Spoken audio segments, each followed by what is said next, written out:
হয়, আজি আমি লংপুটীয়া ষ্টেচন আজি ৰেল অৱৰোধ কাৰ্যসূচী ল'বলগীয়া বাধ্য কৰাইছে, যিহেতু আমাৰ ৰেল কৰ্তৃপক্ষ ডাঙৰীয়াই যিহেতু আমি দীৰ্ঘদিন ধৰি আমাৰ ৰেল যাত্ৰাত অসুবিধা হোৱাত আমাৰ এই ট্ৰেইন দুখনৰ ব্যৱস্থাটো কৰি দিবৰ কাৰণে আমি আবেদন নিবেদন স্মাৰকপত্ৰ আমি বিভিন্ন সময়ত কেইবাখনো দিয়া হ'ল, কিন্তু আজি পৰ্যন্ত তেওঁলোকে আমাক ভেঙুচালি কৰি পেলাই আমাৰ ৰাইজক ভেঙুচালি কৰি পেলাই তেওঁলোকে কোনো ধৰণৰ ব্যৱস্থা গ্ৰহণ কৰা নাই।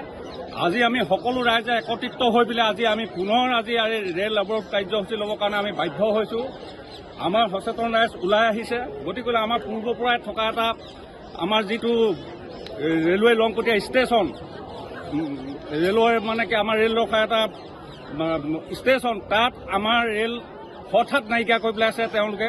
আগতেও তেনেকুৱা ধৰণৰ ব্যৱস্থা কৰিছে, আমি আগতো এবাৰ তেনেধৰণৰ ব্যৱস্থা কৰাত আমি ৰেল অৱৰোধ কাৰ্যসূচী ল'বলৈ বাধ্য হৈছিলোঁ, যিহেতু আমাৰ ওচৰতে আমি এটা দাবী জনাইছিলোঁ তেখেতলোকক যে আমাৰ এটা লেভেল ক্ৰছিং ব্যৱস্থা কৰি দিয়ক। তাত এখন হাইস্কুল আছে, হাইস্কুলত আমাৰ ছাত্ৰ ছাত্ৰীসকলৰ কাৰণে অহা যোৱাৰ ক্ষেত্ৰত বহুত অসুবিধাৰ সন্মুখীন হ'বলগীয়া হৈছে, তাতো এটা আমাক ব্যৱস্থা কৰিবৰ কাৰণে আমি আগতো এবাৰ লৈছিলোঁ, কিন্তু ৰেল কৰ্তৃপক্ষ তথা ৰেল মন্ত্ৰী ডাঙৰীয়া আজি পৰ্যন্ত আমাৰ এই বিষয়টোৰ ওপৰত গুৰুত্ব আৰোপ কৰা নাই।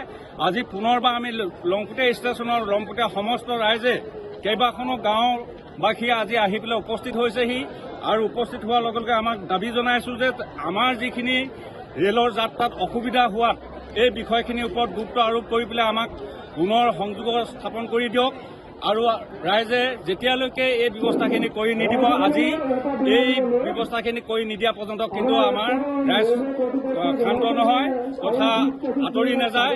যিমানে পুলিচ বা প্ৰশাসন জিআৰপি দেখাওক লাগে, কিন্তু আমাৰ ৰাইজে এটা সুনিশ্চিত ব্যৱস্থা নোহোৱালৈকে কিন্তু তেখেতলোকে আঁতৰি নাযায়। ধন্যবাদ।